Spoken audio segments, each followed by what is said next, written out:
임마누엘 징조.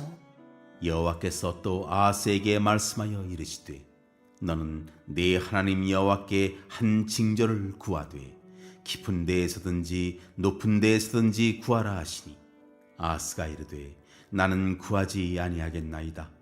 나는 여호와를 시험하지 아니하겠나이다 한지라. 이사야가 이르되 다윗의 집이여 원하건대 들을지어다. 너희가 사람을 괴롭히고도 그것을 작은 일로 여겨 또 나의 하나님을 괴롭히려 하느냐. 그러므로 주께서 친히 징조를 너희에게 주실 것이라. 보라, 처녀가 잉태하여 아들을 낳을 것이요 그의 이름을 임마누엘이라 하리라. 그가 악을 버리며 선을 택할 줄 알 때가 되면 엉긴 젖과 꿀을 먹을 것이라. 대저 이 아이가 악을 버리며 선을 택할 줄 알기 전에 네가 미워하는 두 왕의 땅이 황폐하게 되리라. 여호와께서 에브라임이 유다를 떠날 때부터 당하여 보지 못한 날을 너와 네 백성과 네 아버지 집에 임하게 하시리니 곧 아수르 왕이 오는 날이니라. 하나님께서는 이사야 선지자를 통해 남유다의 아하스 왕에게 구원을 약속하십니다. 이때 당시 남유다는 아람과 북이스라엘의 협공으로 위기에 처해졌는데 남유다를 구원하시겠다고 약속하신 겁니다. 이를 한두 번만 하신 것이 아니라 여러 번 약속을 하셨는데요. 그래서 아하스 왕에게 하나님께서는 이사야 선지자를 통해서 이렇게 말씀을 하십니다. 너는 징조를 구하라. 그러니까 어떤 징조든, 즉 깊은 데서든지 높은 데에서든지 어떤 징조든 구하면 그 약속의 징표로 그것을 보여주시겠다고 하신 것입니다. 이런 복이 어디에 있겠습니까? 그러나 어찌된 영문인지 아하스 왕은 이렇게 말합니다. 12절에 아하스가 이르되 나는 구하지 아니하겠나이다. 나는 여호와를 시험하지 아니하겠나이다. 하나님을 감히 시험하는 듯 해서 자기는 구하지 않겠다고 한 것입니다. 얼핏 아하스 왕의 이 대답이 대단히 신앙적인 말처럼 들리죠. 나는 그런 징조 없어도 하나님을 굳건히 믿습니다 라는 고백으로 들리기도 하기 때문이죠. 그러나 그의 속마음은 그렇지 않았습니다. 이 말과 속이 달랐다라는 거예요. 그 이유인즉 그에게는 믿는 구석이 따로 있었기 때문입니다. 바로 아수르 왕 디글랏 빌레셀 3세였습니다. 전부터 이와 같은 때를 대비를 해서 많은 군사의 그 도움을 얻고자 많은 그 조공을 들여서 이 정성을 쏟았습니다. 예루살렘의 성벽과 성 안의 수로를 재정비하기도 하고 이 벌어질 전쟁을 나름 치밀하게 준비했다라는 것이죠. 그래서 아하스는 사실은 이 자신만만했어요. 그 준비도 다 해 놓았겠다. 또 강대국인 그 아수르의 비호를 받을 수 있기에 이 아람과 북이스라엘이 함께 같이 힘을 합쳐서 협공으로 쳐들어온다고 할지라도 할 만한 싸움이라고 생각을 한 것이죠.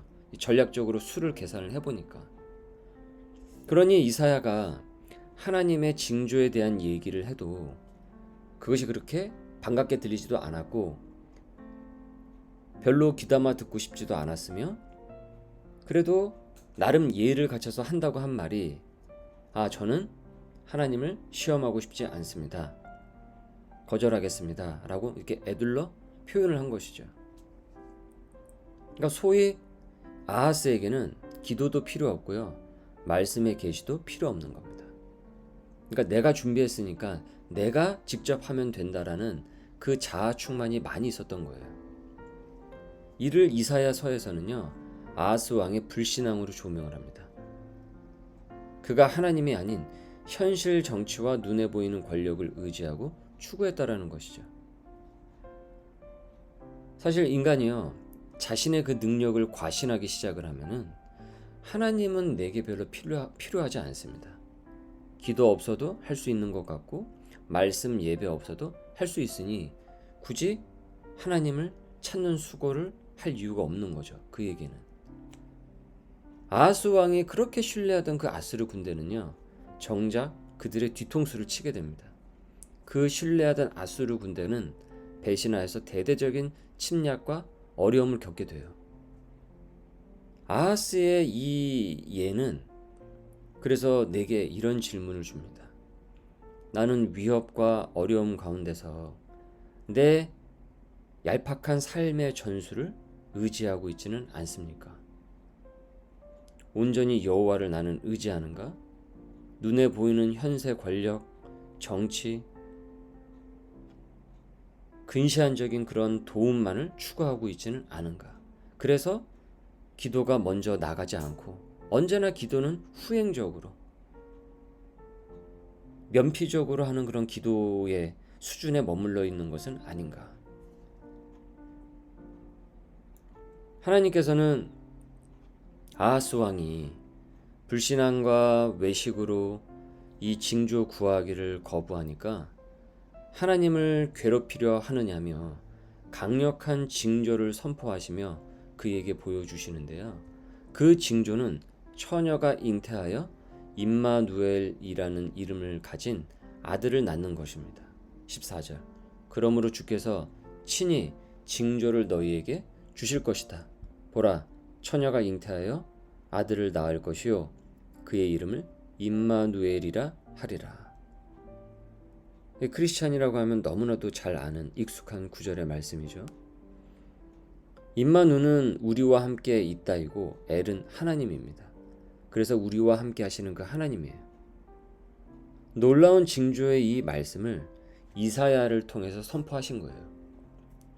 아하스가 구하지 않아도 하나님께서는 당신의 그 섭리를 순차적으로 진행시키시기 때문에 인간 의사의 유무에 관계없이 하나님의 일들은요 척척 진행이 되고 있는 겁니다. 이사야를 통해서 이 말씀이 선포가 돼요. 아이가 자라서 악을 버리고 선을 택할 줄 알 때 엉긴 젖과 꿀을 먹기 이전에 유다를 공격하던 두 왕의 땅, 즉 아람 왕 르신과 북이스라엘 왕 베가가 황폐하게 됩니다. 이를 이루게 하셔요. 무엇보다 이 말씀은요, 먼 훗날 신약의 시대에 와서 이 징조가 예수 그리스도를 통해서 성취가 된 것입니다. 이사야의 이 선포는 신약 마태복음 1장 23절에 똑같이 나와요. 무엇을 뜻하겠습니까? 이사야 선지자는 현 시대와 앞으로 먼 시대를 같이 예언한 것입니다. 아하스 왕 시대와 그 이후에 등장할 구원자들 뿐만이 아니라 인간의 그 구원자가 되시는, 인류의 그 구원자가 되시는 그 메시아 예수 그리스도의 오심을 예언을 한 것이죠. 마태복음 1장 23절 보라, 처녀가 잉태하여 아들을 낳을 것이요 그의 이름은 임마누엘이라 하리라 하셨으니, 이를 번역한즉 하나님이 우리와 함께 계시다 함이라. 이사야서의 이 말씀이 신약에 와서 예수 그리스도로 완성이 되어 성취된 것입니다.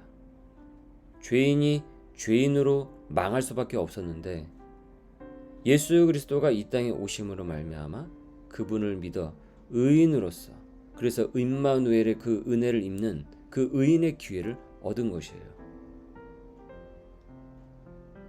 즉 하나님께서는 현 시대뿐만이 아니라 모든 시대를 통치하시며 운행하시는 임마누엘의 하나님이신 겁니다. 내가 주일에 예배 드릴 때만 임마누엘이 아니에요. 교회에서 예배 드릴 때만 임마누엘이 아닙니다. 월요일서부터 토요일까지 모든 것이 우리에게 임마누엘이 되는 겁니다. 교회뿐만이 아니라 우리가 살고 있는 그 모든 그 장소와 그 모든 처소 곳곳에서 우리는 임마누엘 하나님을 경험하게 돼요. 그래서 크리스찬에게 실은요 매일이 어느 곳이나 주일인 것이에요. 주의 말씀이 거하는 곳입니다. 임마누엘 주님과 함께 살아가기 때문이죠. 그래서 우리는 무엇을 하든 어디에 있든지 기도로 묻고 말씀의 지혜를 붙드는 겁니다. 나는 그런 징조 필요 없어요. 아하스처럼 교만한 위선을 떨질 않아요. 나는 주님이 필요합니다. 주님 도와주세요. 함께 해주십시오. 이 일을, 이 사명을 어떻게 해야 하겠습니까? 지혜를 주시고 인도해 주십시오. 이 문제를 어떻게 대해야 합니까? 내 머리가 아닌, 나의 지략이 아닌 주님의 뜻으로, 주님의 지혜로 이것을 풀게 하옵소서. 언제나 그분의 의중을 묻고 나아갑니다. 그럴 때 우리는 언제나 어디서나 주님의 징조를 구하는 겸손한 백성으로 인도함을 받게 됩니다. 오늘도 우리에게 주신 임마누엘의 말씀을 마음의 신비에 깊이 새기고 또 각자 큐티 노트에 또 상고한 바를 적어 가면서 오늘도 어디서든 언제든 임마누엘 주님과 동행하고 그분의 통치와 인도하심을 경험하는 백성들이 될 수 있기를 소망합니다. 은혜가 가득하신 주님, 어려움과 고통을 겪을 때, 해법이 필요할 때, 모든 준비가 잘 되고 있을 때일지라도 임마누엘 되시는 주님과 동행하는 겸손한 백성이 되기를 원합니다. 우린 주님의 징조가 필요한 백성입니다. 언제든지 우리에게 말씀의 징조를 주시고 기도하고 말씀으로 답을 구하며 교회 공동체와 함께 상의하고 주의 뜻을 구하는 소명인이 되게 하옵소서. 죄악의 저주와 궁핍함, 비루함으로부터 우리를 건져내어 주시옵고 매일매일 임마누엘 주님을 경험하며 간증이 넘치도록 인도하옵소서. 감사하며 예수님의 이름으로 기도드립니다. 아멘.